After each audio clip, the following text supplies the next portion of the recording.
SU. SU is basically like pass fail the mod lah, so that it doesn't count into the grade of the mod doesn't count into your overall GPA.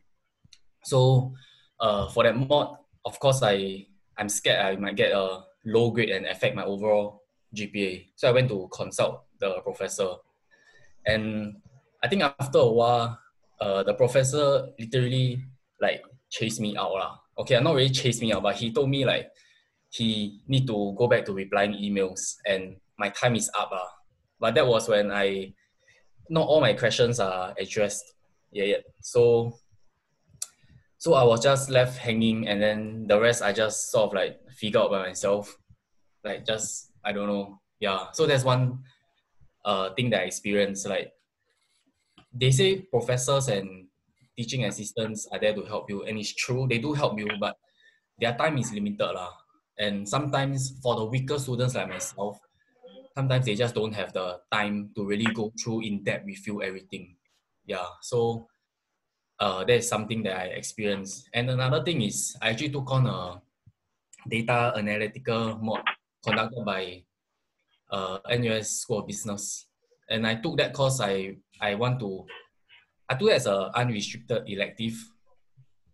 And the reason why I take the mod is because I want to learn more about data analysis, and I'm a complete beginner to that programming language. And they also say in the description like this is an introductory class. That's why I even signed up in the first place. So I go there, then they just teach like very basic stuff, and then once the assignment come in, right, it's like wow, the difference with what they teach and what they ask us to do, right, it's really like the sky and the land. Yeah. So and then a lot of memes about that. Yeah. A lot of memes about that kind of thing. Yeah, correct. Then also like a lot of students emailed the professor asking them like they really need a lot of help on all this. Then the professor just reply like search on Google. Yeah. He literally replied that. So that mod, fortunately I managed to drop it lah. Yeah, before it was a F grade. Yeah, so these are like two significant experience that I went through, which I feel like if let's say during that time there's this external help that I can have, maybe someone from School of Computing that is very strong in R language, or someone that actually took this mod before me the previous sem and managed to get an A, I would definitely want to seek and approach them for help. Even if they charge me, I think at a reasonable price, I will definitely go for it to get my A. Yeah. So I feel that there's a lack of help, especially in poly and university context. Yeah, so that's my experience. So now Ricky can share with us more about his experience. Okay, so I'm Ricky. Currently, I'm in Singapore Poly doing applied chemistry. So I'm a year one. So when I just joined Poly, I think one of the big questions was like, why are the lecturers like this? Because a lot of times when we just meet the lecturers, right, we realize, why is the teacher like? Why is the lecturer like so old already? Then we realize like we can't really communicate with them like very well. So obviously there's a lot of problems that arise from this like very big age gap lah. Like we really cannot communicate with them. So when they try to teach the module, it doesn't like get to us lah. So maybe I'll give you an example. So we have one module that teaches us how to write a proposal. Then the teacher is already, and I think she just joined teaching for maybe a few years only. So when we did the proposals as a group project, right, everyone didn't really know how to do it. Then a lot of times we had to refer back to like the example they give us to go and like kind of copy out like their style, like their phrasing, because the teacher didn't really teach us that lah. So yeah, that's one of the problems I have. Another problem I have right now is because I'm a year one, and in year two, right, in applied chemistry we have 3 specializations. So material science, industrial science, and pharmaceutical science. And I remember hearing from one of the alumni that like, if you're going into pharmaceutical science, right, the area is like very saturated. So if you're trying to find a job in pharmaceutical science and you're like very you're not very good at it, right? Then it's very hard to find a job. So for me, I wouldn't go pharmaceutical science lah. But if let's say if I didn't know this senior, like how would I know this? Yeah. Then what about the other two? I've never really like met a senior from these two sides before because there's very less people from these two courses lah. So I can't find people that like I can talk to about like my choices of courses. So yeah, these are two of the so-called pains I have as a year one poly student lah. Yeah. So I'll pass the time now to Joel. Okay, thank you, Ricky and Yi-Xian, for the insightful sharing. So from what I can gather is that the problems that we've identified is that there's definitely not enough academic support for these tertiary level students. And so there's also not much networking available, which we would like to improve. So so basically juniors have difficulty reaching out to seniors for help, or anybody for help for that matter. And like what Ricky mentioned is that there is there's definitely the possibilities of like lousy teachers. That one is, I don't think you can avoid, and if you avoid, you are very lucky. So definitely we would like to provide a help source that you can find help from. And so although networks are available like CCAs, but in reality, CCAs also are limited in terms of how much network you can get from your seniors. So so we have created a solution which is to provide a platform where tutors and tutees can connect with one another. So as a student or as a tutee, you can gain more flexible tuition rates. It can be more affordable, but that is usually not necessarily the case. What I mean is that let's say you just want a crash course, or you just want one lesson for that one module. You can definitely do that through our app, which certain tutors will provide crash courses in whatever way you want. So it's more flexible in terms of how you want to learn. And you can get additional help for your module. So you have your seniors pass notes, alumni experience, perhaps if they're working in the field already, they can share with you more information regarding that. And so from all this interaction, you get to build connections with the alumni and build a network eventually if you use it long enough. This network, you may not see the benefits in the short term, but definitely in the long term, it'll become more and more valuable. So for the tutors and the alumni side, is that this can be a source of side income as well. And but more importantly, it provides you a new way, another way to contribute back to your alma mater or your school that you graduated from. So we took a look around at the market size, and we realized that so there's now about 140,000 poly and uni students, maybe more, maybe less, but that is as of 2018, that's a fact. But we realized that only a small amount of students have the academic help that they can get. Like at most, like what, 10,000 students have help now. So but then there's also like the 130,000 students that may need help, and there's definitely much more than 10,000 students that need help for all these courses. So our target market, which is the blue one, we want to first target those 10,000 students that are willing to fork out, willing to seek out tuition as a source of help. Yeah, that's our market size for now. So we came across this article by today about this year, is that the tuition industry has ballooned to $1.4 billion.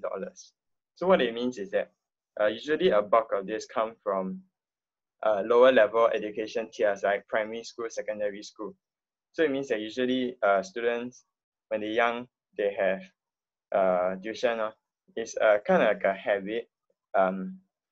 Like, okay, I just get tuition just in case something goes wrong, I at least have a help.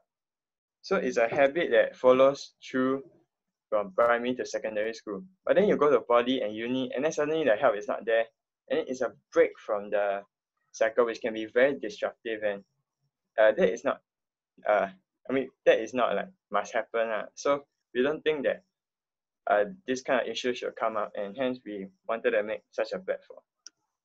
So just before we began, we looked around at the current other companies, and we do a competitor analysis. So just want to bring your attention to some of them, which is like Learning Lab. I'm sure you all know of this. They're very, very professional in terms of their tuition. And from what I recall is that they charge about $700 for just 3 sessions. And and you can't really choose your time since it's a tuition center. So usually people, you don't really need that expert help, and the fact that you can't choose your time can usually be more of a inconvenience than a benefit. So and then we move on to a small tutor and awesome home tuition, which is they also allow you to select, like put in some criteria on like what you want in your tuition, in your tutor, which is good. But the way they do it, okay, firstly, they're a bit more academically inclined, and all they want is your money. They don't really focus on the network that much, which is a problem. So I would like to just show you the for the awesome home tuition, is that their interface is that when you do this submission, you need to fill in all these fields, and it's all required. And if you look at this level, right, they only stop at poly, which means that uni students don't really get help. So once you fill in everything, right, and you submit, right, then you have to wait about 1 to 2 days before they can get back to you about like the available tutors. And then once you go through that, you have to submit like another like which tutor you want, that kind of thing. And then that will take another 1 to 2 days. So all in all, you need like 1 whole week to just even get help, which I think is outrageous. And like we have decided to streamline that with our app. And just one more example is that small tutor, firstly you have all these questions you have like 5 pages to do it. And even if you try and skip all questions, you still need to give certain contact information on that kind of thing, and postal code, which some people may be very uncomfortable to share. So if I just go back to here, so we would decide to take a stand more here, which will be more focused on the technical subjects and a bit more relational in terms of the network. So I'll pass the time over to Jonathan, who will give an overview of our platform and our application.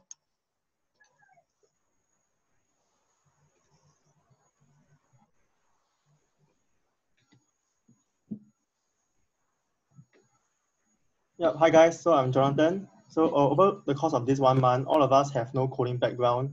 Louis and our team came up with this prototype in HTML and CSS. So basically, Louis helped us in our JavaScript. So this is basically the interface that we developed. If it's the first time using the app, right, this is the first page that you'll see. So like first time trying to book a tutor to get classes. So let's say I book a tutor. So it brings me to this page where there is school selection, module code, available days, and available time period. So what we want to do, right, is to be able to find tutors quickly, and we don't want to show you a long list of tutors, and then like you have to, which are not relevant for you so you need to just skip. So first one is school. So let's say I'm Yi-Xian, okay, I'm struggling in school. So Yi-Xian is in NUS, and these are the module codes in NUS. So if you're in NUS, you probably know what these codes are. So let's say Yi-Xian chooses ACC and MKT. Second one is the available days. So today is Friday, so I want to book lesson for the weekends. So I'll book Saturday and Sunday. Next, I will choose the available time period. So let's say I'm free tomorrow, 12 to 3 p.m. and 6 to 9. Okay. So having selected all these 4 selections, right, there's this more filter selection. These are the 2 things that we are filtering. So this is the price range. So let's say I'm comfortable with $20 to $20 to $60, and the gender. So let's say Yixian is a male lah. So he prefers a female teacher because he learns better with a female teacher lah. So he pressed female. That's not true. That's not true. So okay, this is the tutor. So first of all, we have like different tutors and their ratings also. So let's say Yixian chooses this guy called Yicheng, 4.1 rating, not bad.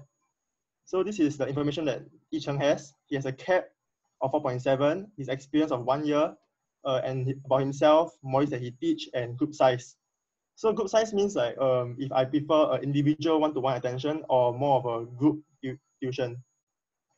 Let's say I want to know more about what other tutees find about Yicheng. So I'll just click on the reviews and ratings.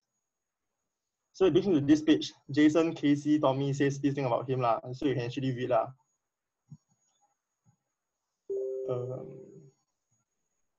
Sorry, wait, I'm gonna go back.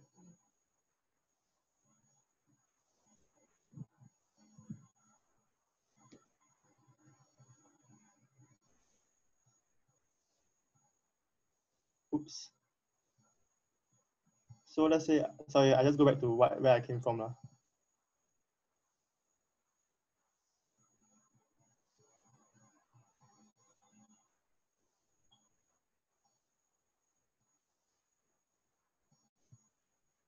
So say I choose Yicheng, different face, but it's okay, same person.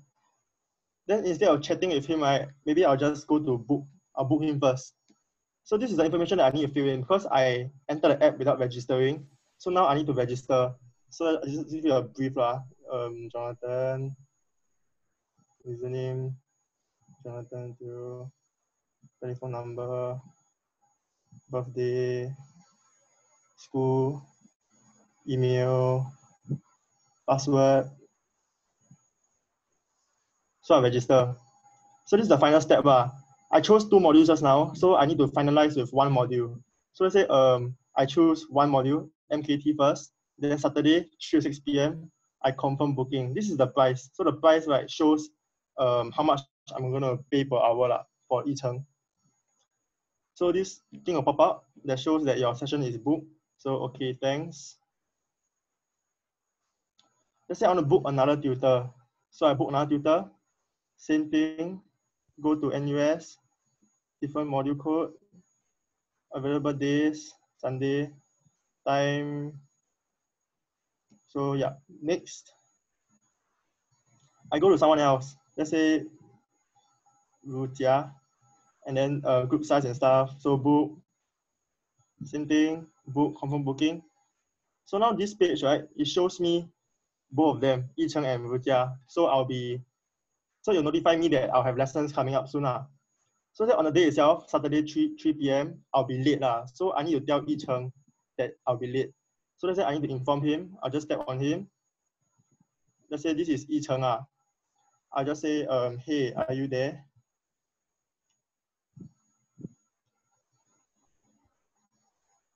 I'll just give it a send.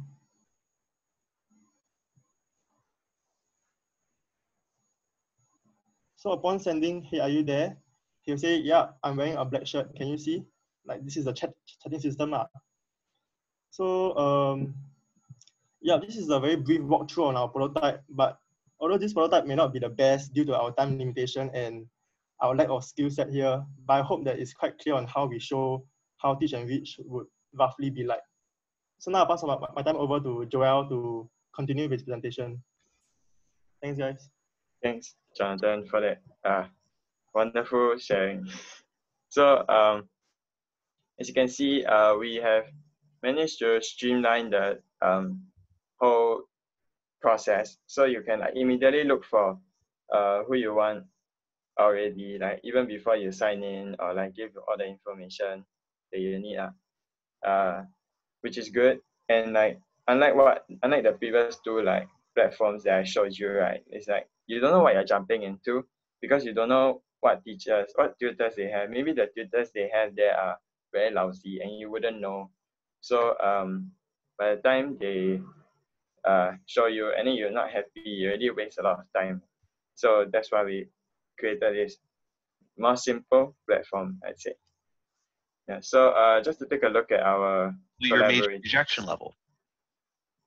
So just to look at our possible collaborators in the future is this tuition service called the Epic Mind. So if I go back 2 slides, you can see that the Epic Mind they are more they tend more towards the relational aspect of the business. So because what Epic Mind does is that every year during Chinese New Year, they will gather all their past students together for a gathering to get to know each other, like a network as well. So they have their own network of students, and every year it just grows since you have more students every year. Unfortunately, they mainly focus on math, so it's more academic based, but certain math modules they have may cater to the poly students.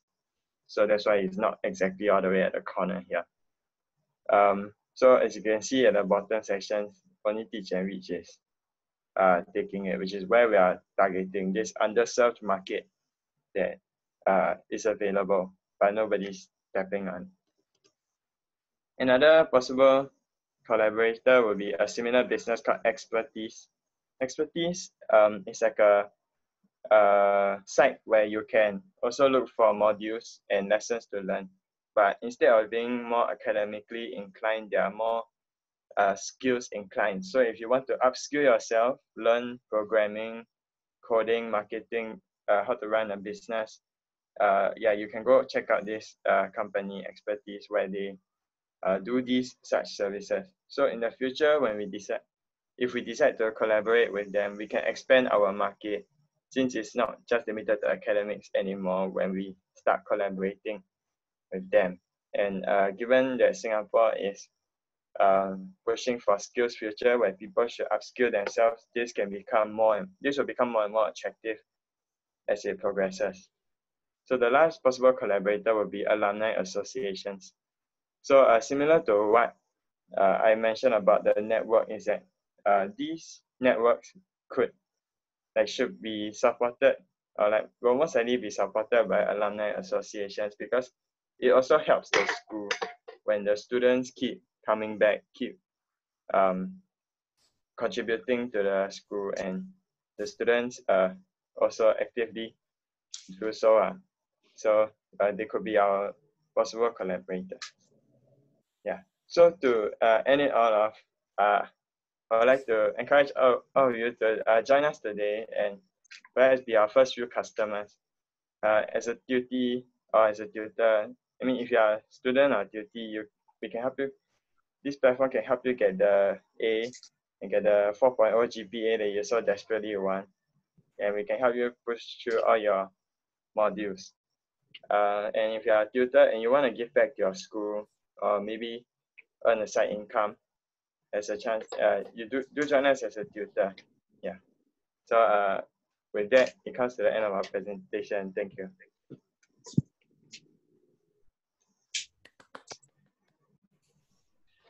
Hey, good job, guys. So I think we'll take some time for maybe just Q&As. Anyone have questions for them? Maybe about their product or maybe the process. Either one is okay. If you're a bit shy to voice out, you can also type in the chat. That will work also.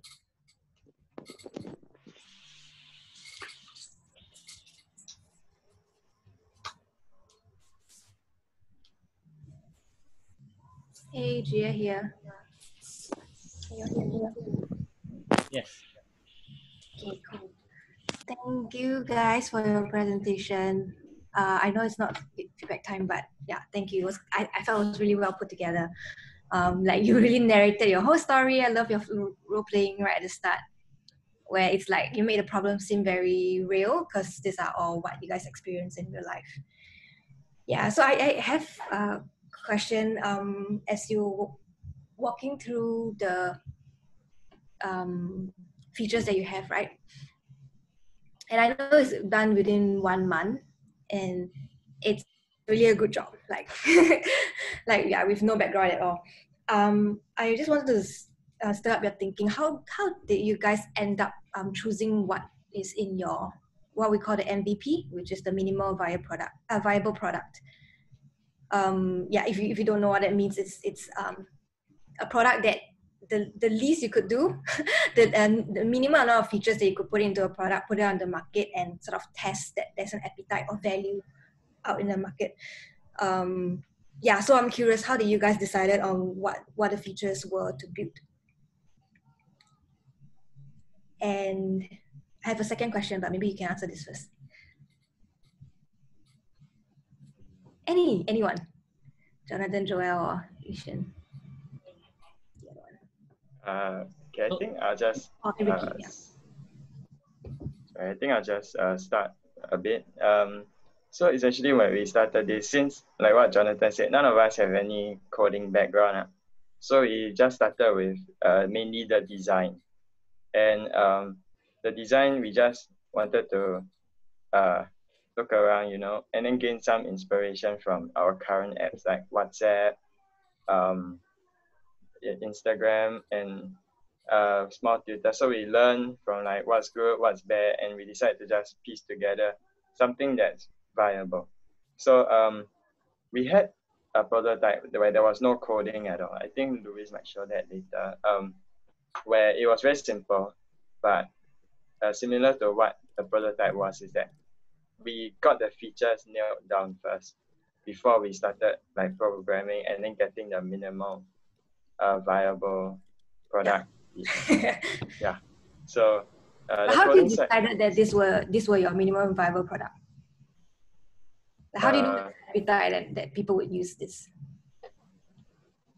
Like we did some interviews, like asking around Jonathan and Isian's friends. We asked them like, what do you need? What's not there? What's there? And then that's just how we came out with like the more urgent ones. Because I think we identified like the main issue right now is the main problem that we identified is like there's not enough additional help to tertiary level students in terms of the modules and the subjects that they are taking. So our whole idea is to really just link up a senior or alumni that is good at that particular subject and is willing to teach, tutor, and willing to like earn a side income just by tutoring something that he's good at. So our app, the most basic features that we have will be literally similar to like Carousel, where you list up, you put up the services that you provide, the subjects that you teach, and then people can go up there and actually scroll and then find which one that suits them, and then they can engage with the tutor.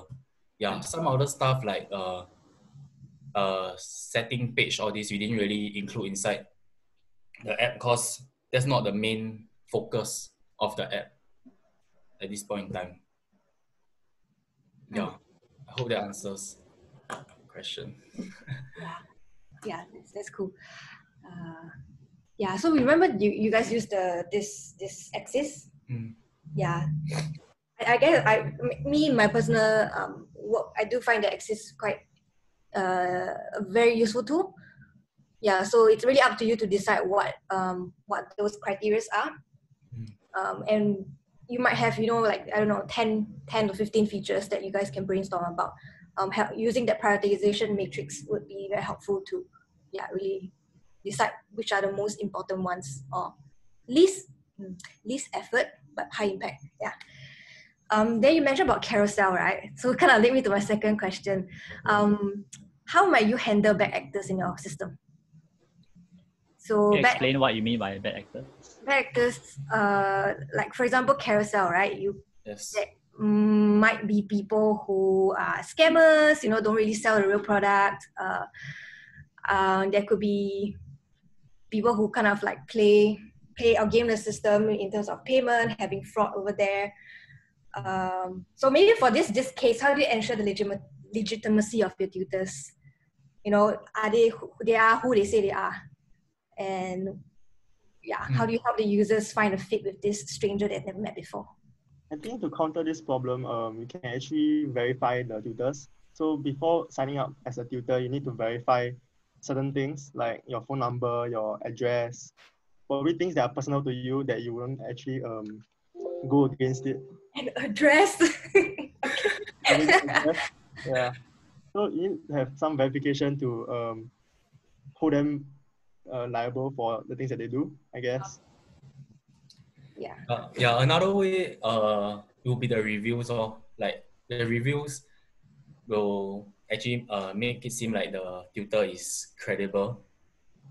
Yeah, and also like maybe they can like put up their LinkedIn or social media to show people that it's not a fake account, or it's legit someone, and the person has took up the module and get an A. Yeah, it's not just some random guy trying to like scam. Yeah. Yeah. Yeah, that's what we thought of currently lah. How to legitimize tutors lah. Cool. Yeah, but I mean, these are just questions that we gotta start thinking about when you build a platform. When you have, because you're just a platform, right? And then you have actors who are good or are bad, and like different kind of players over there. Yeah. So guys, all the security questions will be something that is quite important for matching platform. Thanks for those questions. Anybody else got any other questions that you want to chip in? I have a question. So yeah, hi guys. This is Victor here. So I really like what you guys presented. I think with regards to what you guys trying to do, I kind of wear two hats. The first is I just recently graduated from uni, and I totally relate to like all the problems that you guys have shared. We might even have the same stats prof, and I think the computing thing is like very common, right? So I think on that level, like you definitely are hitting some pain points somewhere. Possibly you still want to like zoom it in further, but I think it's a very good start. The second hat that I wear is that I'm a startup founder, and I think like I really like I think like what Jia has said, like the way that the structure of how you guys put this presentation forward, right, is really quite good. Especially the part about like helping the audience like feel connected to what you guys do. Like I was drawn right away when I hear like the pain points that you guys do. I think when you guys did that competitive analysis thing, right, that exists, it also does help me to understand like quite fast what is the unique value that you guys try to do. I mean that there is some like industry, like they just some conventions lah. Like generally, people like to put their own startup right at the top right hand corner, because like by definition we think that right means higher and up means higher also. So it's like we are the best. But like I think it doesn't really matter. The important thing is that you guys have the axis there. My question is that okay, firstly I think like don't worry so much about the coding. The coding can always come like with expertise, or you can even outsource it. I really like the user process and stuff. I think those are good. So if you guys have more resources, right, how will you further develop this? And beyond what you will do, right, because there's going to be an almost infinite list of things that you will do. What are the things that you will prioritize?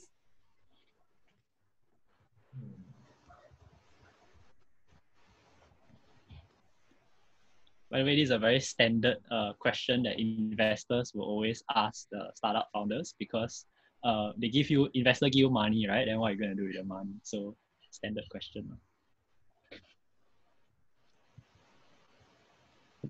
Okay. I think it's something to think about lah. And like I think the answer to that will help to maybe structure your team to like to have different roles, and for each of y'all to work on like part of the roles. Or maybe just throw in some things about what do you think can be like further improved.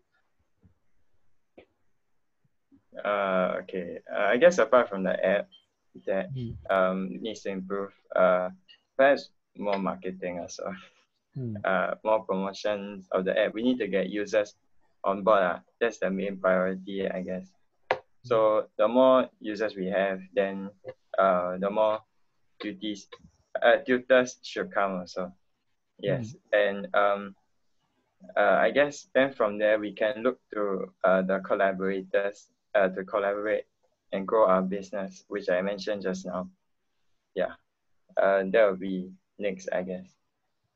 Of course, the idea of this business could expand as well, but we haven't reached that point yet. We are starting small, which is the poly and uni area. Yeah, I think that's a very good start. Like to acquire like the customers that you have, right? So either through like marketing, which is like B2C, or like when you talk about the partners, it's like strategic partnerships. Those are pretty much what people use in like the channels. I have a second follow-up question. Is do you all plan to go further into this? Yeah, we talked about this recently, and then we came out with us trying to we want to work on this further because we spent 1 month of hard work on this, and I think this market is a very niche market. So I think moving on from here is going to be our decision. Nice. Yeah. So if you all need any help, you can like reach out to me. If there's any way I can help. Yeah, Luis has my contact.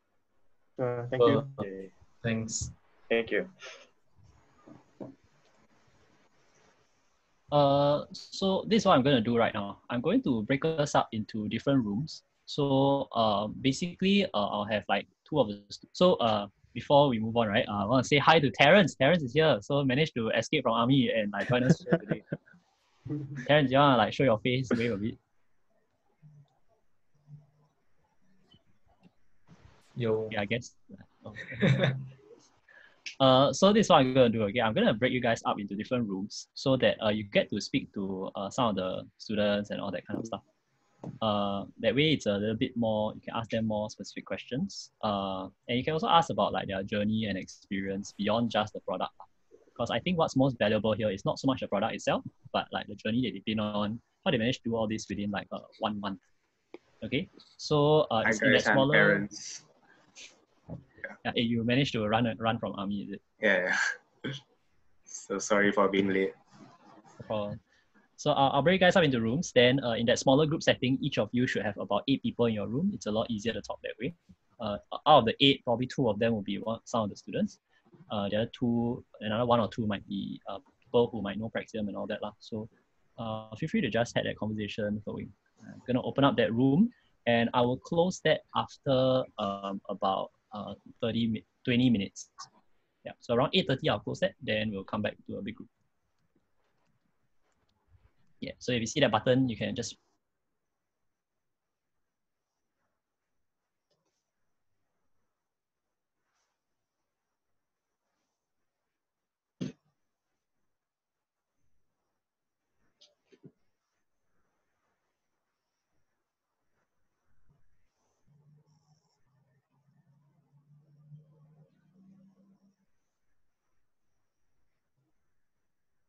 Hi, everybody. Hi, Joel. Hi, Shafiq. Hi, good job on the presentation. Yeah, thanks, Ewan. So do you have any other questions for me? Actually, I realized like with the number of university and poly modules available, right? I would think that the number of tutors on your platform would need to be very large, and I think it's a very important thing because like there are thousands of modules, then maybe like only certain modules there will be students who need a tutor, and then there are only a few tutors that will probably be covering like a small percentage of that 1,000 modules, and these two will not usually overlap. So how would you like solve that problem? Because it seems like you really need a whole lot more tutors than students. And then a lot of the tutors would be not doing much because not all of them would always have like students looking for help. Yeah, so yeah, that's like I said, we definitely need like more students on board first. So usually there's a demand, the supply will come.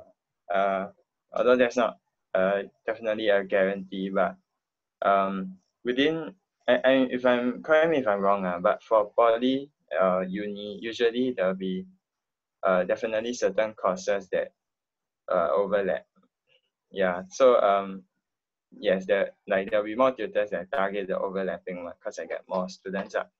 For more specific ones, those tutors may find themselves lacking in students, which understandably is a bad thing. But what we are pushing for more here is more of the network, the alumni and senior to student network, which is more valuable in a sense than just a side income for the tutors and the duty. So I'm not sure if we need a whole lot of tutors, because also in uni there are certain courses that cannot be exactly taught well, like new media, journalism, or maybe even humanities. To some extent, you can't really teach that. So yeah, our scope may or may not be too big in that sense. Yeah. Okay, interesting. Yeah, because actually your platform has this thing called like what's it called? Chicken and egg problem, right? So interestingly, you are choosing the tutees to focus on, because I would also think like similarly, the tutors can also be the one that you focus on first, because if you have enough tutors, then there'll be tutees who will come in and pick up on like certain modules that they need help on. Especially because like for tutors, there is more incentive, I guess, because they are receiving money, or they are receiving a network, right? So all they need to do is just to register an account, then they can already. Whereas for a tutee's point of view, if they go on the platform, they see no tutor, they also won't want to register anyway. Yeah. So that's how I see it from like this point. But like both sides, they are very convincing arguments to where you want to start from, and it's something that maybe can think about like which one do you want to focus more on. You've chosen tutees, but I also would like to say like think about the tutor side also. Maybe something that you can look at as well. Yeah, definitely. And I guess another reason why we decided to choose tutees first or students first is because on the design side, we haven't quite designed the interface for the tutor yet. So to convince them with what we have now is like, it's quite lacking, and it'll be harder to convince teachers now than to convince students now. So so we just, if you want to get this business started quickly, then starting with the students, then we start with the demand, and then the tutors when they come in, interface may not be so nice, but at least like you can earn a buck, or like you can join the network, which is much more it's much more incentivizing for them compared to the app itself. Like the nitty-gritty, those are just icing on the cake. Yeah. Okay. Okay, I'll leave the time to other people who have questions. Yeah.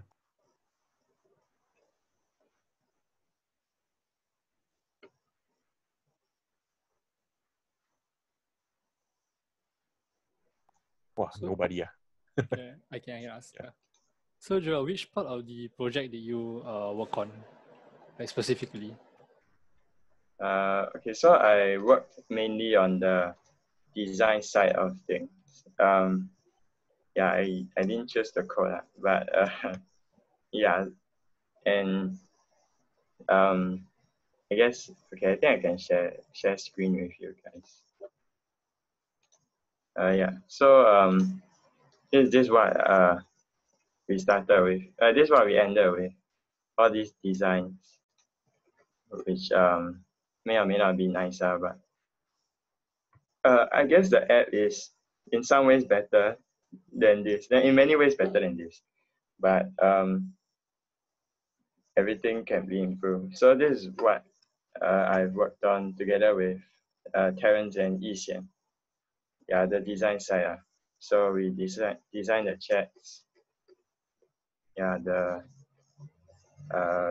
pages, all the different pages. And then Jonathan and Ricky did more of the coding side together with Louis. Yeah, so that's the part I did mainly.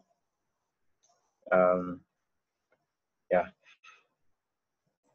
Okay. I guess it was a very interesting experience, especially the first session. What Louis did is that he did a designer's interview. So like he asked us to design a wallet like for this person's use, like the perfect wallet for this person. So then he showed us like an interesting way to ask questions, like to do an interview, which I was quite surprised by. Because usually people will like design stuff. They'll ask like, do you need this? Then do you need like let's say I design a wallet, then do you need a coin pouch? Do you need a card holder? Do you need a like pocket to put the money? Or like do you need a keychain, all that kind of thing. Then the answers you get are like either yes or no, which is which he said is very restrictive in terms of design. And so then he conducted an interview where he asked more questions regarding to life, like what are you doing now? What business? Or like then the person will probably answer like, oh, I'm doing a business. Then they'll ask like, do you have any money problems? How often do you spend money? What way do you spend money most, by cash or credit card, other kind of thing. And it was very eye-opening because he essentially said you want the customer to tell you something new, something for you to learn, and then you can design a wallet that can integrate into his life perfectly, and that's called a perfectly designed wallet. A perfectly designed item, right, is usually those like you don't quite notice it's perfectly designed until like you realize it's gone. So it's like WhatsApp, open the app, text, open the chat, all that kind of thing. It's very intuitive. But if you suddenly use something like email, then you realize maybe it's not as smooth as WhatsApp. Yeah, so that's why I decided to pick up design, because it's quite interesting, especially at the initial phases when I did interviews with poly students and my friends. Then I asked them how else can we improve. I mean, I ask them questions so that I can improve the design better. Okay, Yeah. and like my question is like, what sort of, because you came up with the idea before you interviewed these people, right? So what kind of features did you scrap, or what kind of features did you add in after having interviewed these people?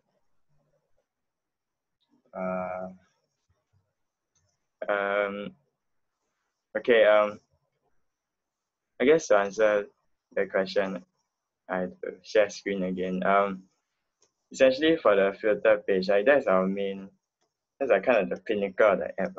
So we need to make it more streamlined. And then we realize like price is a very important factor.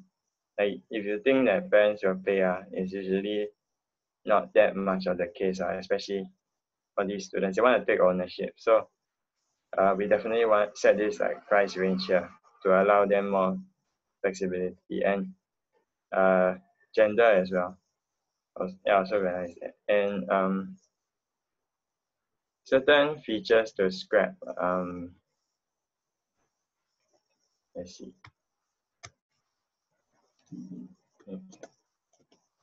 I guess like since this is the final design product, it's not much. But if you look at the original filter page, it's way uglier, and it looks more cut. Oh yes, this calendar we decided to scrap it because it's not very practical. If you like click here, choose this circle, click here, then select all the time slot. Yeah, we definitely scrap this product, and we decide to use the drop down, select which slot and which day. That was way more intuitive. yeah. But other than that, I guess all the designs, I kept most of them. Yeah. Actually, interesting. You have to share screen again. Like, would you mind sharing like how did the design and the interface evolve? You showed some like very old prototype, right? Yeah. So I Maybe went you into, can walk us through and like talk about how it changed. yes, I need to get my charger. Okay.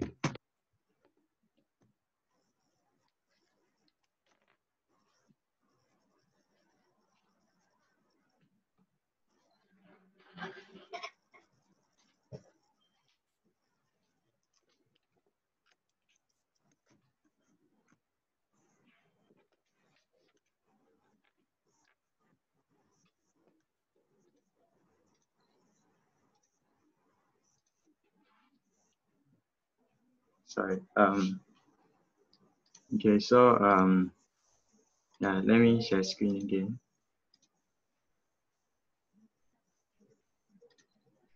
Yeah. The old prototype is this one. Yeah. So it used to look very dull, like gray and white. Then yeah, not very nice.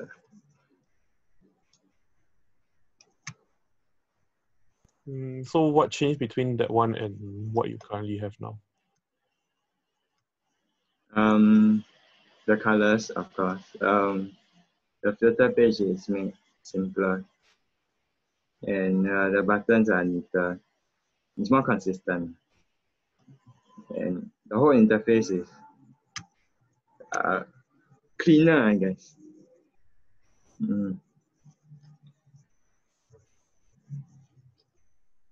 Yeah. So, but then again, the old one is just mainly the filter page that I have here. Yeah. And the thing is that we have yet to design the tutor side of things. So like this is our current mock-up. Very plain, very boring. Yeah. So since we did this with the tutor side already, we can definitely work on the tutor side to match that one. Okay, thanks for sharing.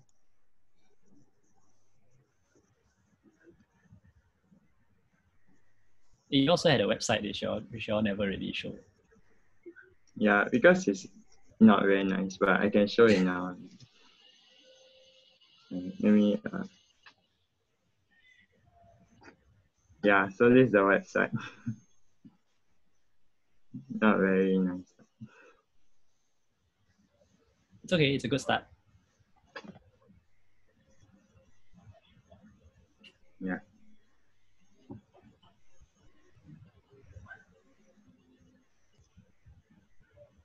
I also want to ask a question because I didn't really get to ask you guys this, but what was one thing about this whole experience that you thought was like valuable and you might take into your next project?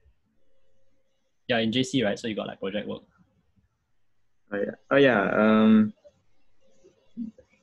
Okay. I guess in terms of skills, the most valuable one would be design and like getting to know this app. Actually, like yes, actually helped me with some of my project work. Like I can show you. Like I managed to use this. Sorry. I managed to use this. Oh wow, nice. Yeah, I actually managed to use some of the skills to create like app prototype as well. So yeah, I made one. Yeah, my group made one, which is looks cool. Yeah, I'm very thankful I get to know this app and like this whole like how to do design. Yeah. So that's what I learned. that's in terms of skills wise. And interview wise, like for the design how to interview, yeah, that one's very valuable and interesting. So for context, I think what he's talking about is that as part of our design process, we would interview people to find out what are the struggles that they face with the problem that they've identified. So they will interview users, potential like tutors and students. And based on that data, then they would kind of work on their design. Yeah, so that was interesting. I mean, of course, I haven't get to use it yet in my project work for JC, but I've used that skill like when I was interviewing people to get improvements on the whole app, like during the user acquisition or something. No, it's not. It's like you just test this out with friends. Yeah, I got used that. So that's skills wise. Yes, I learned a lot.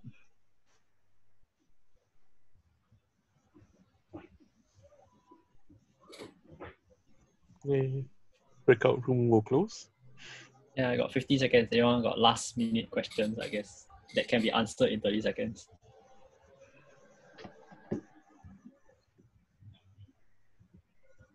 What's the proudest thing of the whole project that you think is so far? Like what's the most proudest achievement you think you have done? That I've done. I guess very recently it'll be I managed to finish a presentation. But yeah, in the design, the other groupmates were definitely very useful. But like this chat, I think I'm quite proud of it. Yeah. Okay, Well, we'll see you back in a... Hello everyone, welcome back. So hope the chat was a little bit interesting.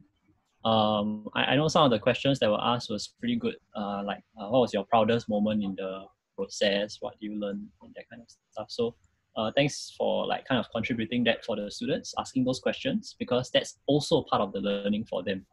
A lot of times we go through stuff, right? And then we just forget about them. So a lot of times if we sit down a little bit, ask these questions, they actually help solidify our learning a lot better. So for now, right, perhaps one thing we want to do is there's a surprise that Anna prepared for the students, and we wanted to use this chance to show it. Anna? Okay, so like you can see that I have two of me because my comp was a bit lag. Okay, so basically, I feel like there is a mix of like students and a few young adults here. So let me share screen. Share already. Okay, so like here's a surprise for like students. Actually, like anyone is welcome. But basically, so for those who are here today, you are very lucky because we have like a few online sessions and events that you can sign up for. So the first one being like the Praxium workshop series. We'll be carrying out like 4 workshops over 2 Saturdays, which is like tomorrow and next Saturday. So for tomorrow, we have our boss man here, Luis, and also like a guest, Athena, will be sharing more about like, you can ask him about like career path and like making good decisions and all that. Then for the next Saturday, our workshop, we have 2 so it's like same timing but different days. And then so next week, 6 June, Daryl will be sharing about like some frameworks that you can use to like know more about yourself. And also Irvin, who is also in this chat here today, will be sharing like some resume tricks and tips that you can use to up your resume. So if any one of you is interested, like even the participants here, you know, if you are interested, you can like click down this link, and then we'll like also send a follow-up email.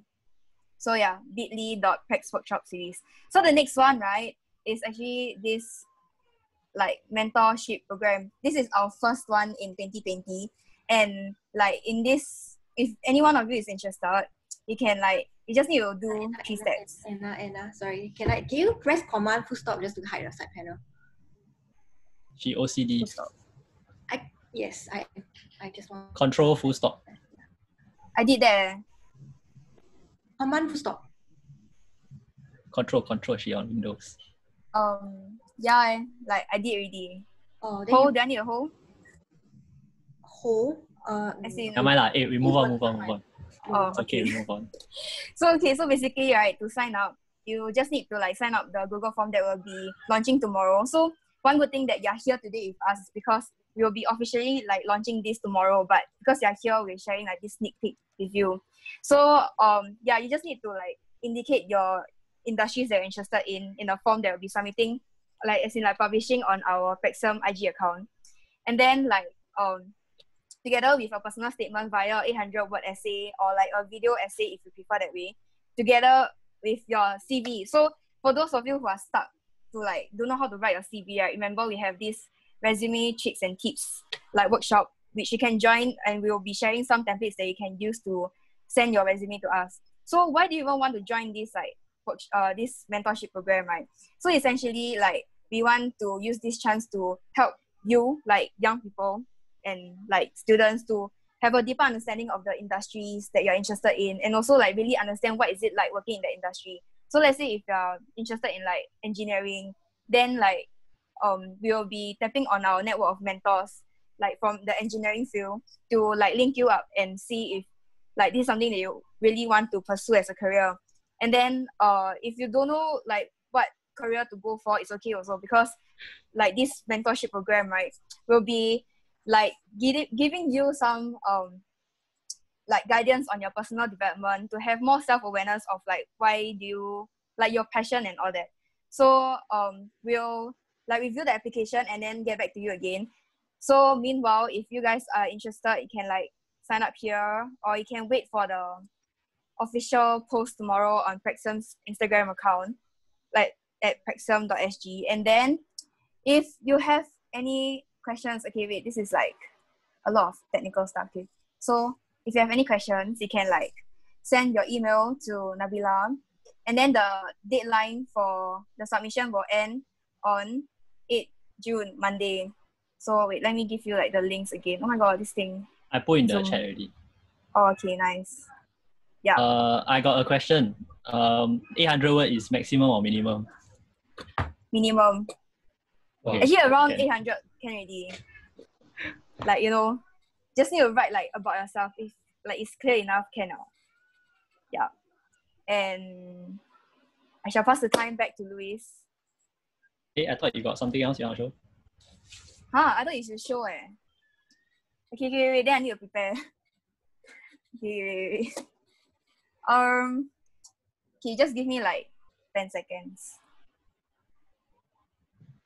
Okay, So what Anna was sharing is basically some of the programs that we've been developing, particularly like in this period with like COVID, right? You notice that a lot of like graduates and people are a bit uncertain about what's going to happen in their future and all that. With all that's happening, right, actually having the networks and connections with the right mentors will really help you a lot, because rather than like, you know, wait for your school to organize like a career talk, right?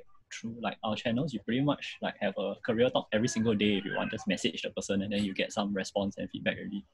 So we're trying to provide a lot of resources that are available for students such that it's easy to access and it's helped when it's ready and available for you. So I think if you want to see like our commitment to helping youth, you can just look at the students who managed to accomplish this project so far and how we've been there every step of the way trying to help out. Yeah, and I buy enough time for you already? Yes, and also like just going back to the workshop series, right? Like it's like really meant for anyone. So like if you guys are interested, even if you're like 50 years old, you know, you're trying to find more about yourself, you can just go ahead and join us. Okay, so I have something here with me. I'm gonna share, but yeah, I'm trying to share screen. Don't know if I can share audio or not. Share audio. Share. Hopefully you can hear. If cannot hear, let me know. Can hear, right?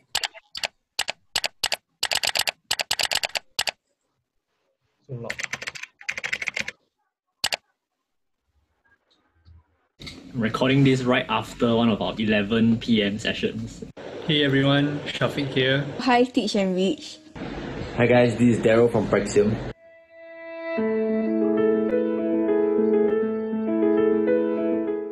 Just want to say that this, you pretty much completed the project, and I want to congratulate you guys for completing this whole 1 month and committing all this time and effort into completing this project, to picking up business skills, design skills, programming, and learning so many things that I think otherwise you may not have ever gotten to learn, or may have been years before you ever got to pick these up. So really want to acknowledge and appreciate that you guys are really awesome. I just love seeing like whenever you are like just messaging, hey, like you're on to like go on a chat or a call at 10 p.m. and then I'm like, wow, these guys are like, they know what they're doing. So I think that's really amazing, and this is just your first step, and keep building the attitude of like wanting to get something done, wanting to work, wanting to get things done, and I'm really excited to see what you guys have to do after this 1 month is over. And just know that if you ever need any help, I'm still here, the team at Praxium still here to support you and help you, and look forward to more amazing stuff ahead. I just want to say congratulations for completing this 1 month worth of intensive learning with Praxium. I hope and I wish that Project Headstart has definitely inspired you to realize that learning can be fun, can be not so rigid, can be free and flexible at your own pace. And this is definitely just the beginning. This is not the ending. This is the beginning of our relationship with Praxium and you guys. Don't ever feel that you're lonely, because you definitely have us, the community, and the support behind you. Keep chasing your dreams, keep fighting for it. Don't give in, don't give up. Live life purposefully. So that's the thing that we want all of you to have, right? The fire and the flame in you. Don't ever quit. So if you need anything, just reach out to any of us. We will do whatever we can to support you. Completing this project in such a short time frame was not an easy task, but you guys put in a lot of hard work and managed to do it. So well done to you guys. And personally, it was quite fun for me to watch you guys go on this learning journey, from coming up with the idea to creating the app itself and now showcasing your work. I hope you guys have benefited from this program, and I wish that we can continue to work together in future. Again, good job, and hopefully we can meet up as a team once we enter phase 2 in a couple of weeks. I just want to say congrats on completing this 1 intensive month on your project, and coming together, even though you guys don't know each other at the start, but still agreeing to work on a project that I think will be very, very useful as a student in poly myself. Good job, on coming so far from at the start when I joined you guys on your Zoom, right? You guys asking Louis how to use this, how to increase the size, how to change the color on Figma and all that. How do I add a text box? You can press T. Alright, then whatever you click should become a text box. Increase the font size, so I don't need to. It's on the right side. So once you have the text box, you type it already, you can go to the right, then you see the font. Yeah, I increased already, but it's still the same. Okay. But then casually as I go in here and there, I noticed that these past few periods, right, have made you guys Figma expert and more efficient in all this software and things like that. We'll see you next time, and yep, so you're officially a Praxium graduate right now.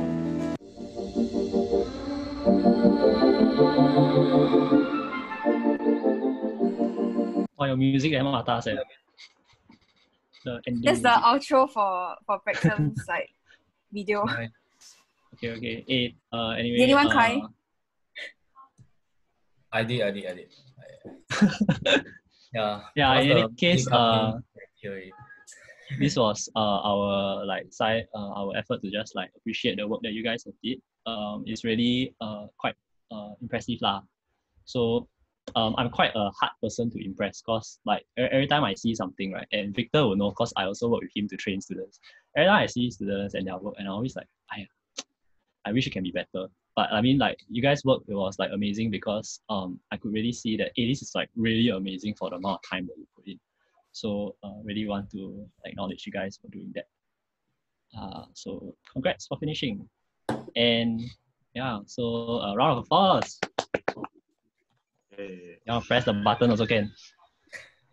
Okay, yeah. So on that note, right, we're gonna close off soon.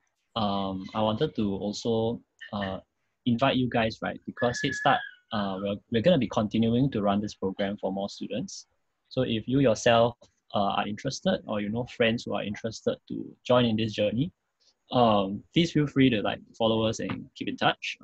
We'll definitely be sending out all this information because as you sign up for this, we already have your contact information, and like all the workshops, mentorship stuff, we'll let you know about it as well. Just for your information, this Headstart session was a bit special because we wanted to condense it into 1 month, which literally meant, right, that each of them was working every single day to do this and to get the job done. So that was pretty amazing. The future sessions, right, and what we believe will be the normal sessions will be something that we'll conduct on a weekly or twice a week basis. So it's not going to be so packed into 1 month. As a result, this program might instead span about 2 to 3 months instead, over a couple of weekends kind of stuff. So it will take on a different format because we understand like as students, you still have your school timetable and all that to follow. So this next iteration of Headstart, right, will essentially take on that format. We will only bring back this intense 1 month period format during school holiday periods. Even then, it's tough to get the right one because poly students, JC students, uni students all have different holidays.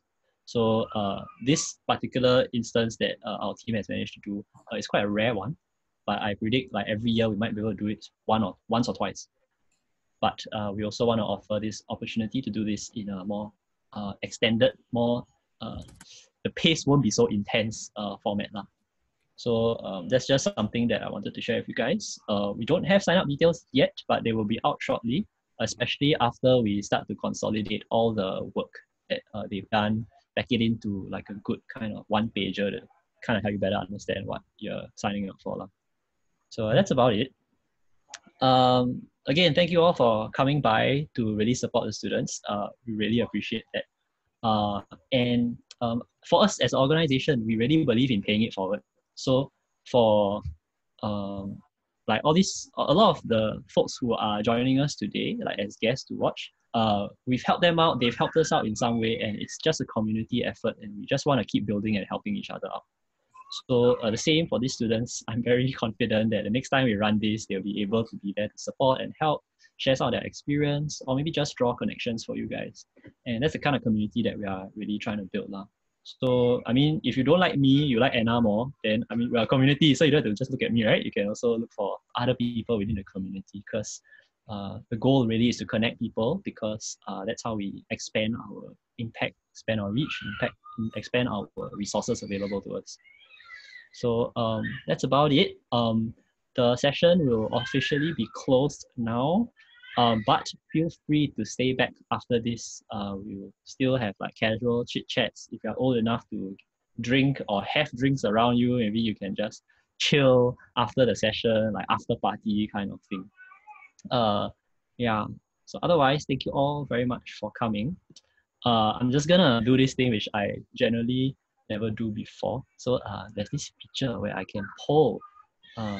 So I can poll you guys and you can try to answer in Zoom itself. So let me see if I can get this to work.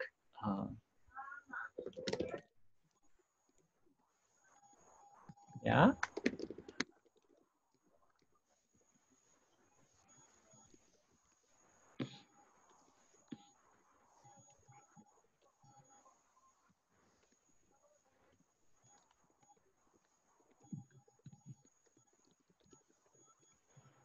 Okay, let's see if I can get you guys to answer this poll. So does it show up on the screen? Do we answer also? Oh, you want, you can. Okay, I will. Okay, it's for my own fascination also because I never played the poll function before.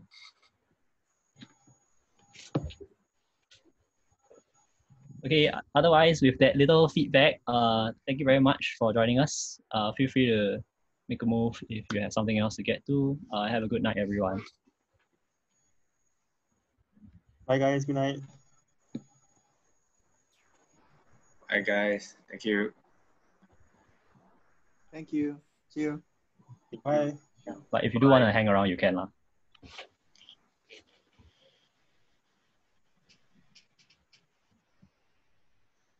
Yeah, wait until about another 1-2 minutes, then we after party, whatever that means. Okay, but otherwise, like really good job with your sharing. It's can tell everybody was quite supportive, quite impressive what you guys have done. So yeah, seriously, good job. Share results. How does this work? Okay, so yeah, you can see lah. Yeah, so good job, guys. So I'll join Headstart next. I wonder who's your. Is it you, Anna? I don't know. Yeah, so that's about it all. So very good job. I have learned from you guys hit the right spot. Nice. Thanks for that support and validation, Alvin. Yeah. Hey, Anna, you got any games, or Irvin, you got any games you wanna suggest to people? A lot of people. A lot, too many people. I don't know if any. So many people want. Yeah, No, since we're a but- smaller group now, you wanna Uh-huh. like maybe just have some closing conversations about the project before we move on. Actually, what do you all plan to do next? You should have some closing conversation. What's your plans next after this? I mean, whether you carry on the project is one thing, but how about like what's next in your life? When does your NS end? What's next?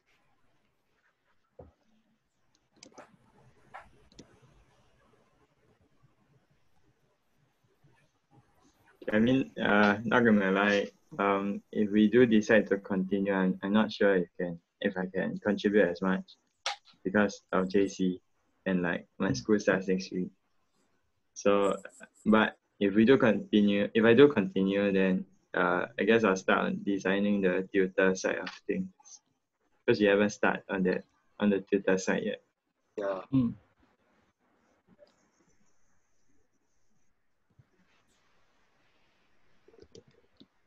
The rest, Terrence, do you have anything to say? Because you come late. Oh, but honestly, I didn't know what you all presented just now. But then I guess it was a good one, based on everybody saying that they have seen like they see us working so hard to come up with this app.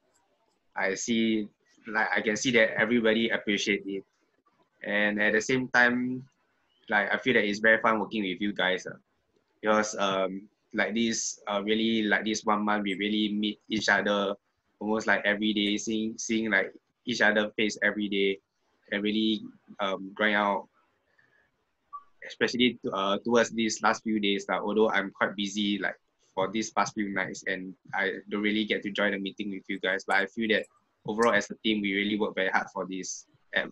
So I'm not sure if after that we still will continue on with like working on this project.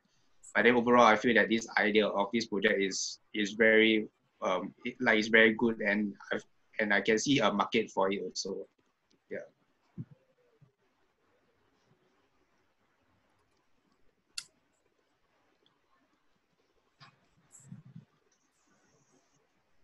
For me, it was very interesting to work with people that you never thought you work with lah. Like I never thought I would be doing a project in the middle of army. Thanks to COVID-19 and also Museum. Yeah, and it was very interesting and fun lah. I learned a lot in this 1 month. I think more than what I will learn in the next 5 years lah, to be honest. Yeah. So this 1 month really brought me forward and I think pushed me to where I never thought I would be lah. Yeah. I think oh shit, what was I supposed to say? I think I think I will continue on with this project lah. Considering that like next week is my mid-semester test, then next week is basically holidays already lah. So I'm not like looking to earn money from this. I think really it's more for the experience lah. Yeah, to continue and try to like build up actual app for this, and I think maybe my next step will probably be to learn JavaScript and definitely to improve my HTML and CSS. Yeah.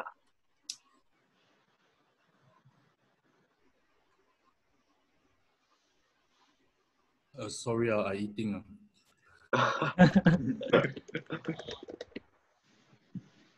Vicky ready?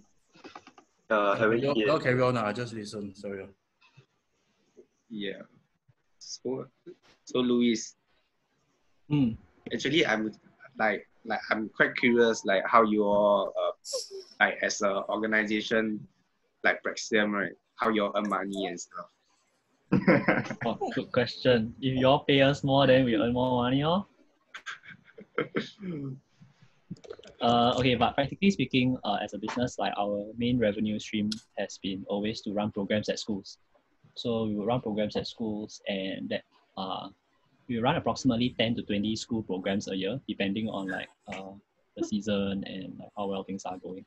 So that is enough to kind of run the team that we currently have, but it is not enough to grow the impact of our work. So if we go at that rate, right, pretty much year after year, we'll be just going to schools and running programs. And even if our programs are good, right, you think about this, when was the last time you went to a school program and thought it was good? It's not about the program, it's about the fact that it's done in school. So when you do a program in school, pretty much a lot of restrictions are in place because the teachers want things to be done a certain way. There's time restrictions, have to be within 2 to 3 hours must be done.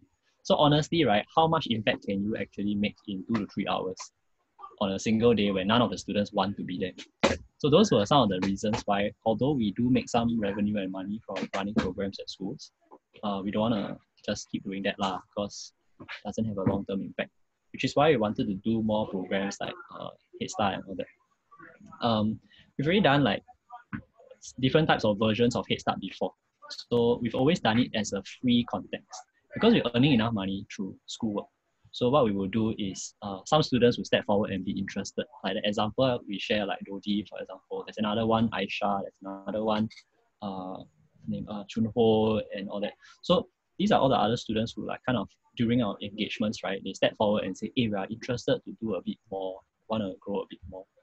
So then we go and follow that desire lah. So we support them, and we found that actually we can help them grow quite a bit if we have the space and time, if they commit to doing the learning. So I think this year was the year we decided we really wanted to ramp up Headstart to make it a lot more available to people, so that it's not just like, oh, we have to go to your school and then you have to reach out to us and all that kind of stuff. It becomes something where if you just found out about us, you can just join anytime. So that's something that we are building up on. So that's something that should be helpful for us because I think I mentioned to you before, and even in your work in trying to do the tuition app, right, you will find that we talked about this and we did our business research. How much is tuition on a monthly basis? It's maybe $300, $400, maybe up to $700, like Joel was saying at Learning Lab. But if you think about it, right, you're paying like $500 to $700 for tuition for a chance at getting a better grade, for a chance at getting into a better school, for a chance yet again to get into the job that you want to do. So it's like if you did probability, right, it's like multiplying probabilities, and the chance keeps getting like less and less favorable and less meaningful the more you do that. So what we kind of really look at Praxium, right, is to say, if you want to go to this job, right, what can you do right now to get there? Don't have to go through all that hoops where we talk about grades and all that. How you get there. So that's kind of something that we've been doing, and we've kind of proven it because we found that our students can indeed get internships and get jobs and get chosen over people who like have better grades and all that. So to us, the question mark is, how come people will pay $500 a month to go for tuition for a chance? How come there's no alternative, right, where you're paying, let's say, 500 or maybe less, like 400 and it can help you secure a job instead? So there's this thing that we're trying to work around. So if you ask how do we run as a business, I think that kind of explains quite a bit about how we work. I think if that's the case, that during this situation like this COVID, situation, like you all cannot go to school and stuff, will it affect your business a lot? Yeah, it does. So I think there was a period in time in around April where we a bit emo because I was sharing with the team, hey, we got no money, like, we're gonna jialat, I don't know how I can pay you guys. So you can ask Hannah and Irvin about this. So I think it was after that conversation that we found like, okay, just because of that, right, does it mean we just stop doing our work? Does it mean that we don't focus on trying to help the people we're trying to help anymore? And to us, it's like, no lah, screw that shit lah. We're just gonna keep doing what we want to do, and we just do what we can in any case lah. So Headstart, right, if we did it the full version, right, we would have brought you guys to visit companies, go to startup organizations, see how they code their stuff, see how they like run their server, their team, and all that kind of stuff. This time we didn't get to do that. For future rounds, we definitely will. But I mean, you guys are like part of the gang already lah. So if you ever want like lobangs and all that, you can definitely bring that in for you.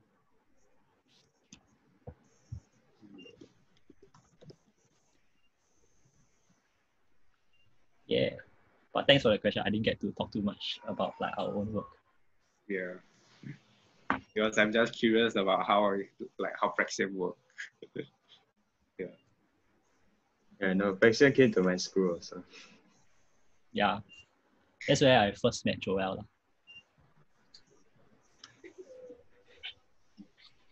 Yeah, and it's my turn to eat also, so don't mind me, guys.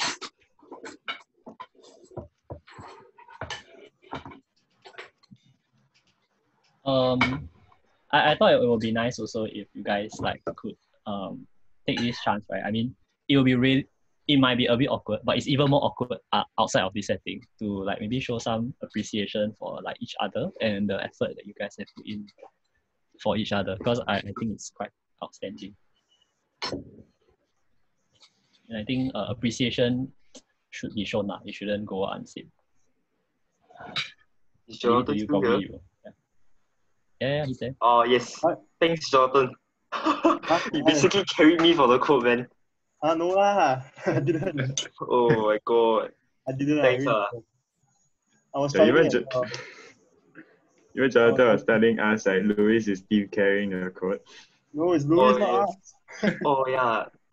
Thanks, Louis, for the JavaScript also. Yeah. Yeah, it's okay lah. I mean, I think you guys honestly like made a lot of progress. So I guess I'll thank Isian because he contributed a lot to the design side also. And Terrence also like, yeah, and then we talk a lot of bullshit like sometimes when we in our breakout room. But then sometimes in our breakout room, I feel that like it's fun talking to you, or like you all got different ambition. Like for some of you also ask me about the calibrate your inner GPS, the course also, because I attended twice with Daryl, and honestly I feel that the course it does really help me to look at my vision and mission for a long run.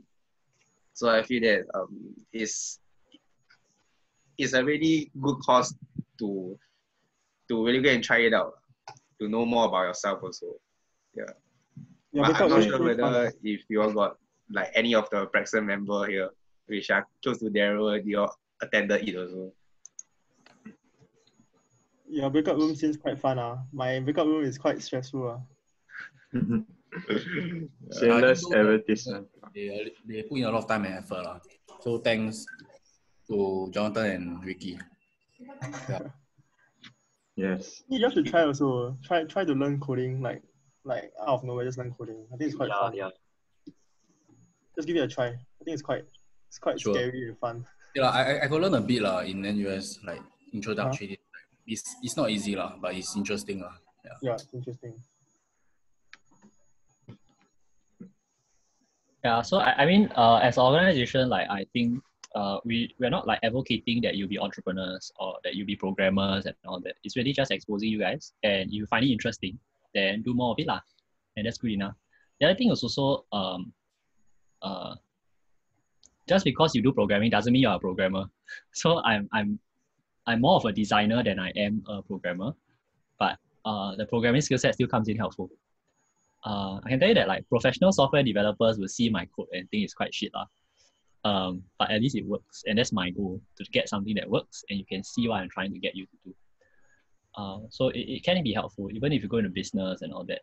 Like now fintech is a big thing, right? So if you go into finance and you know some level of programming, even if you don't code, you have a much better understanding of how certain technologies might work.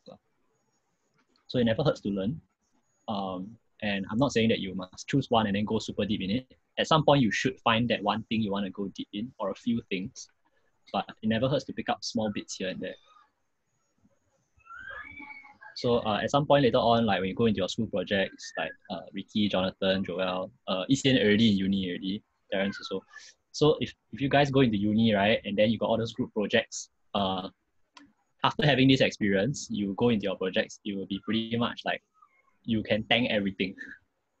Not that people will abuse you, that's not the goal, but the idea is that you are a very valuable member of the team, because whatever direction it goes, you are able to address it. Yeah.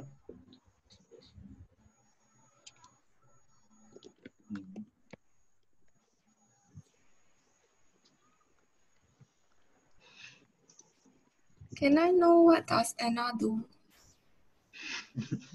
in Praxium? Sorry, who's that? Anna does nothing. Hello, excuse me. Wait, who's that? Who's that speaking? Oh, one thing. Hello. Because I just came from the toilet. Okay, so I am like the marketing. Is my background very noisy though? A little bit, but still can. Okay, so anyways, like I'm the marketing and content creation intern at Praxium. So like I do like just create content and like collaterals, designing stuff, and like the video we watched just now, like also part of something that I do, like creating videos, video production, like writing articles, even though that's not like really my forte of like writing stuff, and maybe like managing the social media. That's all, I guess. Oh, so or maybe you, like sorry. So you do something like not journalism or something. Is it like more of I don't know, design or like computer? I mean like IT stuff. I don't know. I don't know. Oh, I mean like what do you do? Like exactly. Louis gonna be very sad if I say I don't know, but yeah, I really don't know. As in, I think it's like a mix of like some like technical stuff and all that. Like initially at the start of the year, I honestly don't know how to edit videos at all, even though I have the access to like Adobe Premiere Pro and all that, but I don't know how to use. And then it was because I was forced to like create video. I have to learn like those techniques myself. So that's how I like Google and then I learn on my own lah. So it's not really like because I know how to do videos, then that's why I'm hired. But like, yeah, if that answers your question. Oh, okay. Anna finds it hard to answer the question because actually she does everything. So I think one reason like we hired Anna, right, was because as a person she had this attitude and she had this like hunger, right, to learn and to try to do things even if she didn't know how to. Of course she has a fair share of like don't know whether she's doing well enough, whether it's good enough, but she's not afraid and she'll just go and try. So because of that, she was given a lot of challenges to grow herself lah, because it's only through those challenges that you improve. Yeah, so that's why she does everything. Is how did she work at Praxium? Is it like a poly intern or like she just joined Praxium herself? Anna joined through a poly program, right? Yes, it's actually part of the school internship program, like for 6 months.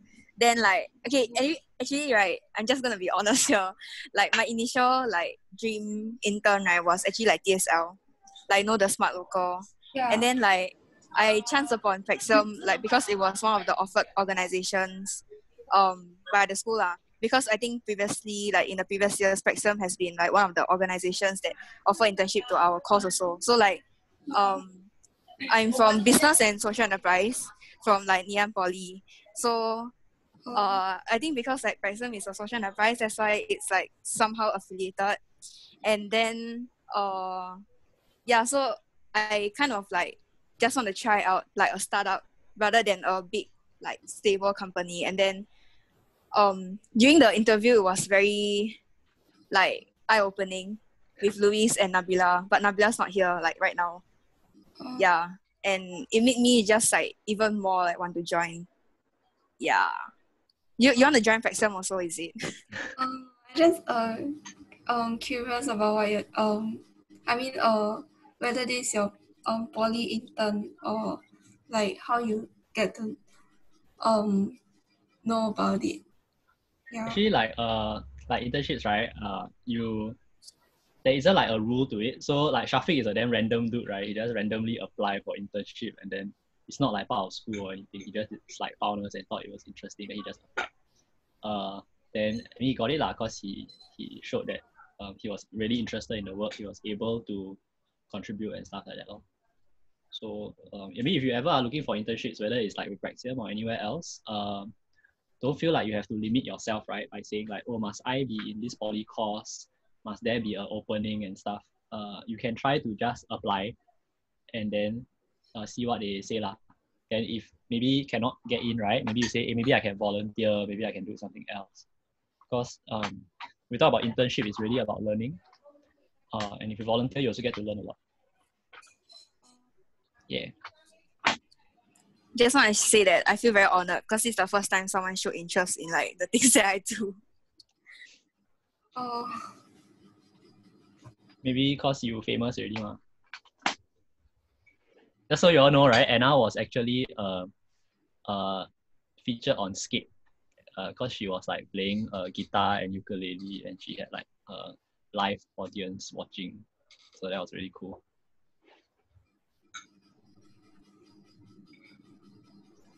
It was quite scary, but yeah, just went for it lor. I mean, I'm just curious because you're also from poly. Yeah. Which poly are you from? RP. Ooh, cool. Should have a Praxium idol, then Anna be the only participant.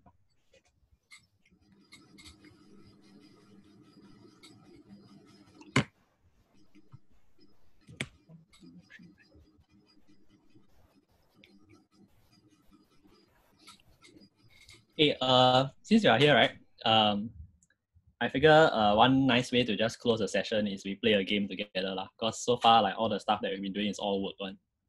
So I recommend we play a game together. So this game that I want to recommend is this one called Among Us. So search for it on your app store or on your phone. And I'll give you instructions for how to join it and how to play it. Unfortunately, there's a limit of 10 people. So maybe Shafiq and Anna, you don't join first, or Ishan also. 1, 2, 3, 4. Hey, no, you all go ahead. I in another Zoom call on my phone, so I cannot join. Yeah, so yeah, you all go ahead. Okay, later on, right, you will come to this page, then you will click on online, and then click on online already, then you go to private, and then there'll be a code you need to enter. Then you enter the code, then you can join the game. Then I'll explain to you how it works.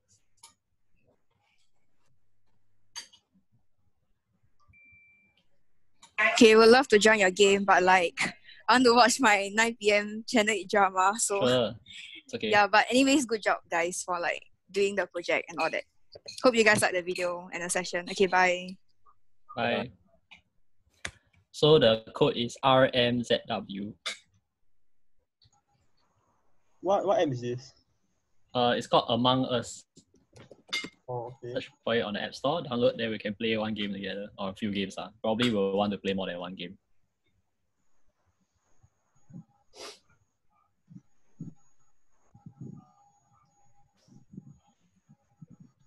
Louis, just curious, where do you think we should go off from here? Mean the project? Yep. Get together as a group, talk about who will carry on first. That will get you a sense of like what resources you have available. Then I think the next step is to go small. Don't go for all the majors and all the schools first. Start with one school, one major, where there seems to be a big value you can add. So the senior and junior really got no contact kind one. Then you start by finding some senior, finding some junior. If they have a student club, you'll be also quite good. Then try to just link them up that way.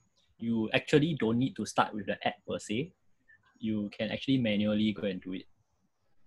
A bit of effort lah. The app will be helpful, but you can actually do phone calls and all that and help people link up that way.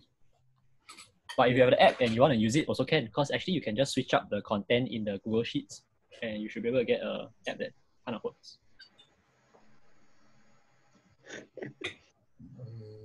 Who is Joko Wee? Producing a new app is a different thing, like on Google Play and on App Store.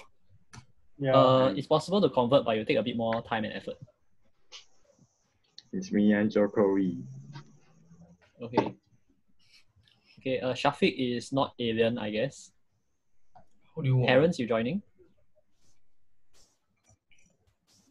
Oh, Terrence, are you downloading? Yes, but which part should I press? The online, then there's enter code at the bottom. The code is RMZW. Hey, Wansi, if you want to join us also can, by the way. Do you think you'll be joining us? Yes, this is how the game works. Okay. It's what? IM? RMZW. RMZW. We have 4 more spaces actually, so you all can join. You all can go to the computer and change your clothes. Looks very cute. Yeah. Who is Neat? Neat is Terrence. Oh, Terrence is here. Terrence is Terrence. Yeah. Oh, who's Neat? Who's Neat? Is it Wansing? That's me. Sorry. Oh, Wansing, you joining? There's 1 more space. I still I think I'm still downloading. Yeah. Okay, how many percent? Not sure yet. Wait. We're all just like running around the room now. Okay, I explain the game first. So in this game, all of us are in a spaceship, and we have things to do to fix the spaceship. If we fix the spaceship, we will win. But one of us is a murderer. So one of us will try to kill everybody.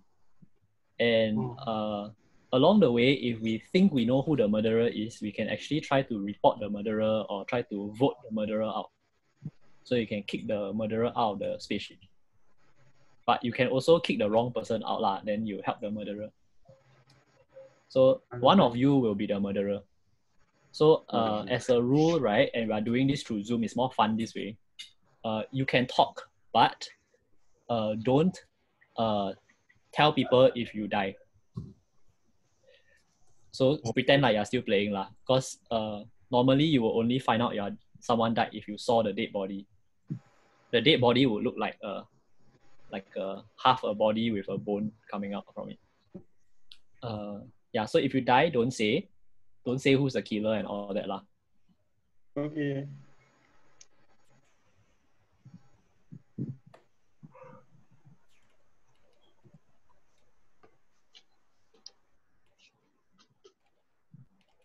Okay, Wansing, how is it? I downloaded. Yeah. Okay, cool. You press online, then got one part, it says enter code. Oh, I just entered. Okay, nice. Cool. We can start. Hey, Jonathan left. Oh, shit. Sorry. Okay. RMZW. 10 people. Shook. Got a lot of people to queue. 10 out of 10. Okay, we're gonna start. How do I know if I'm the murderer? They will say, tell you. They'll call you the imposter.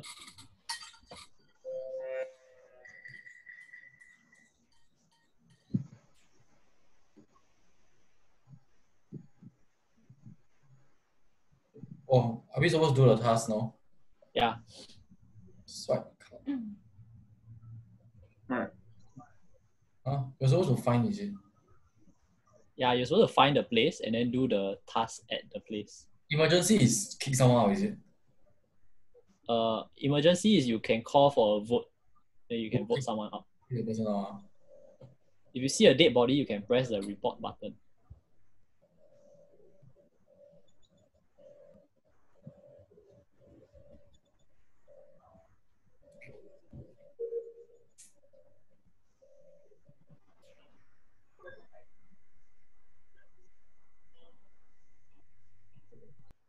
Do you code this app? No lah. I won't be surprised if he did, man. Yeah. Not so zai lah. I think we should stay close together. Where you guys? Where you guys? Don't be alone. If not, someone will just kill you. Oh no. Oh no. No, someone's following me.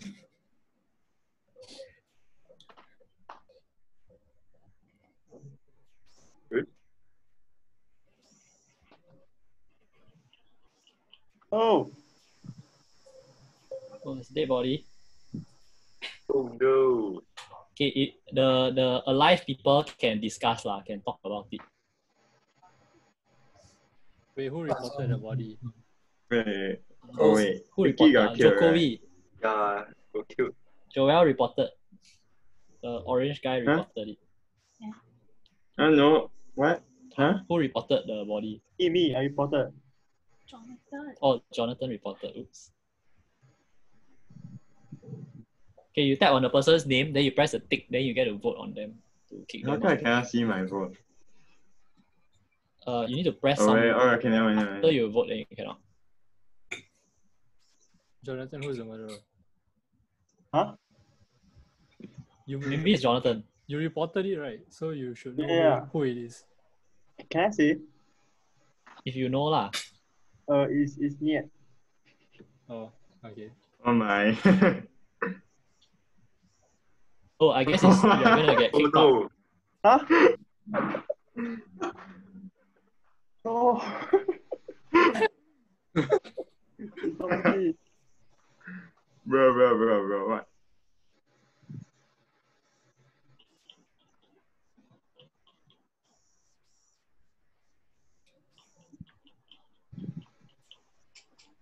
Hurry up.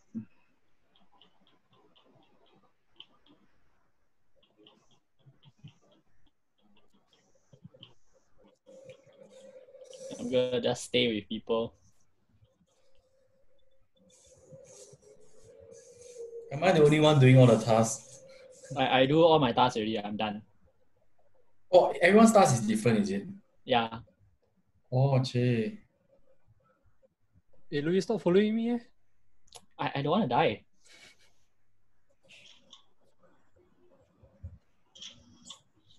Hey, but I finished all my tasks like quite sian there. Like, finish everything too quickly. By the way, if you are dead, you are a ghost and you can continue doing your tasks. That's what I'm doing now.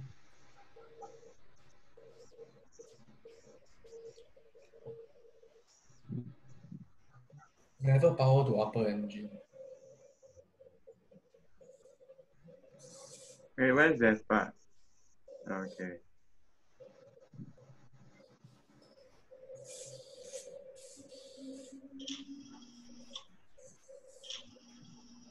I wish I could do like some dance or something as a character.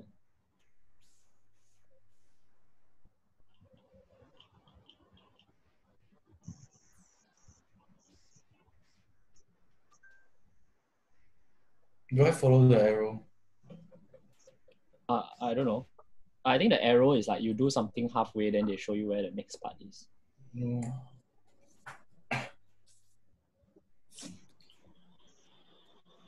Shafi, if you're done, you can follow me. Go where? I don't know, to try and stay alive. You go to the security camera. Yeah. Is he here? Yeah, I just need to do something. One more thing. Oh, What? wait, who died? Wow, 2 more people died. Wait, who reported? Reporter. Joel reported. Joel, who is it? Yeah. Okay. You keep following me.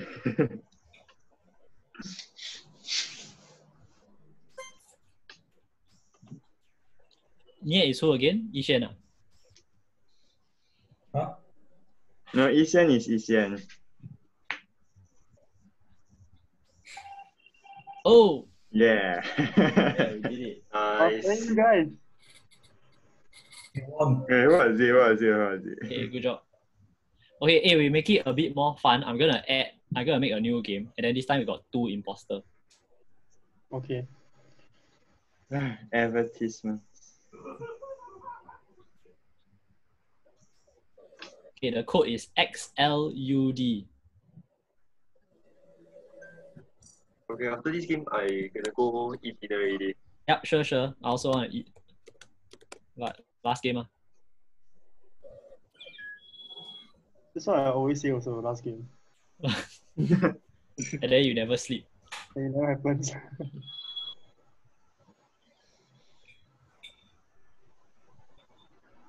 Okay, is everyone in? 9 out of 10. 9. Okay, got one more person not in yet. Is it? Okay, we're all in.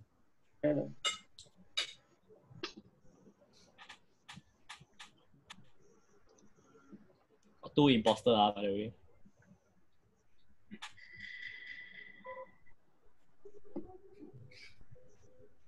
Who left the game?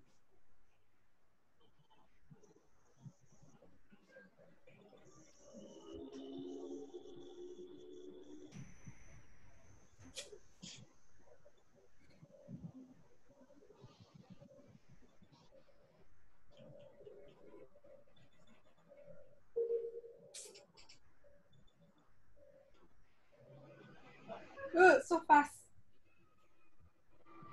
So fast one. So far. Dead body. Why am I the first to die again? Wow. Is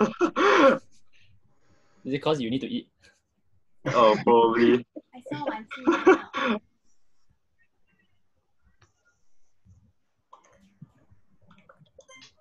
Yeah, no idea who it is. Oh shit, never mind.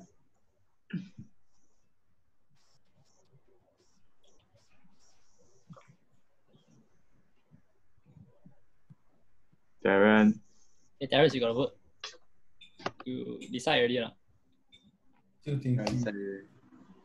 Oh, hey, 2 what? people. They both get kicked out. No, there's a tie now. Oh. But I guess you also don't know who lah. It's one scene. I don't know when. Yeah, I gotta find your place.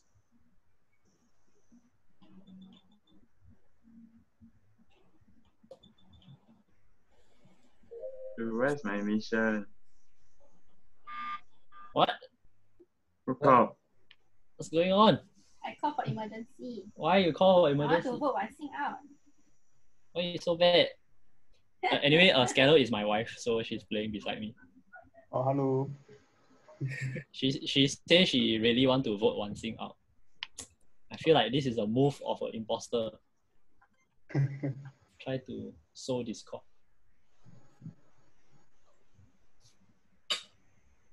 Wow. Hey, you all very bad, bully her. Oh my god. Oh my god. Now you feel very maligned. How many emergency is there? The emergency is the button on the cafeteria table that you can press.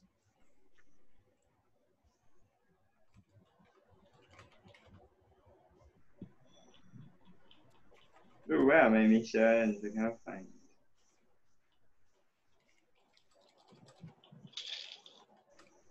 Oh my. I found a body. Oh my gosh. Must I report? I don't have to, right? If you go who, I think.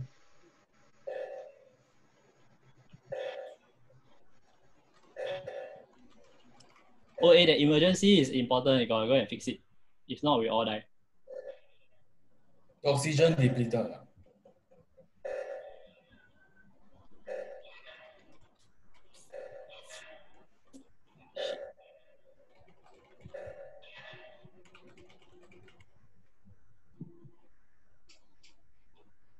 Oh, fix already.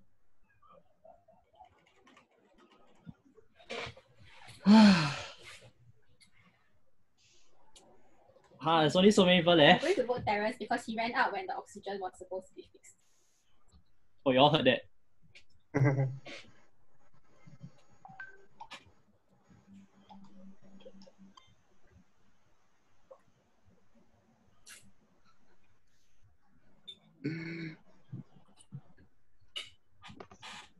That's right. Yes, we got one. Come on. Okay, we are quite close already. But I haven't done my task. Hey, if you are dead, you can still do your task. That'll be helpful. Oh my gosh. Tom.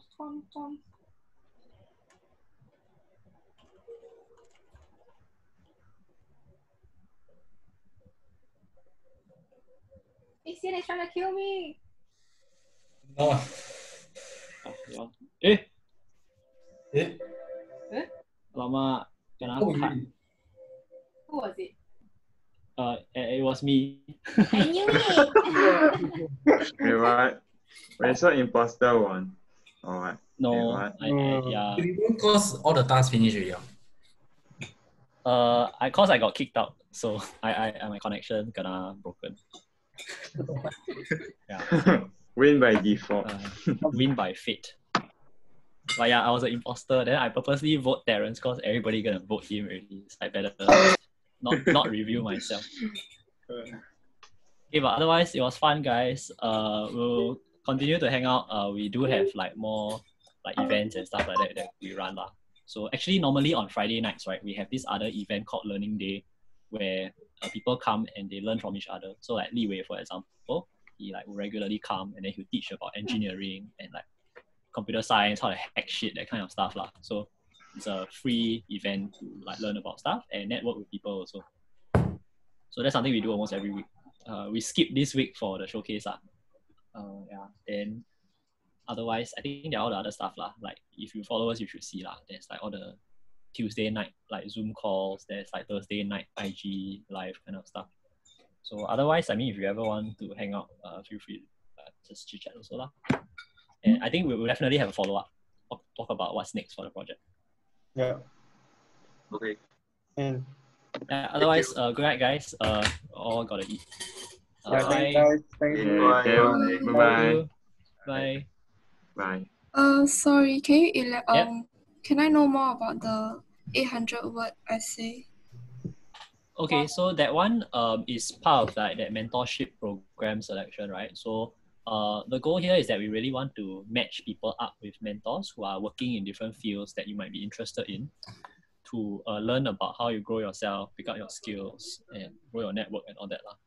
So the 800 word essay, right? Generally, what we're looking out for, there's no rules, but what we look out for is if you say you're interested in something, how do you prove it? Like, what have you done to show that?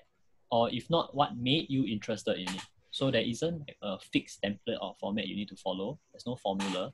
But I can suggest, since you're here with us, right, I can give you some tips. One, talk about what you're interested in. Why are you interested in it? What have you done in the past that shows that you are interested in it? So that I know that it's not just like, oh, today I decided to be interested in this and I'm just going to talk about it. That's ideally the case lah. If you're not so sure about what you're interested in, you can also talk about, you're not very sure, what are the things that you have tried to kind of figure it out. So those things could be helpful also. So like, if it's like just a surface like interest on the surface, then like it's better not to write, right? Like it's better to find out more first, right? I think how you say, I think another way you can think about it is because the mentorship program is the mentors, right, as well as our team will work quite hard to make sure you get a very valuable learning experience. So we want to make sure that when you are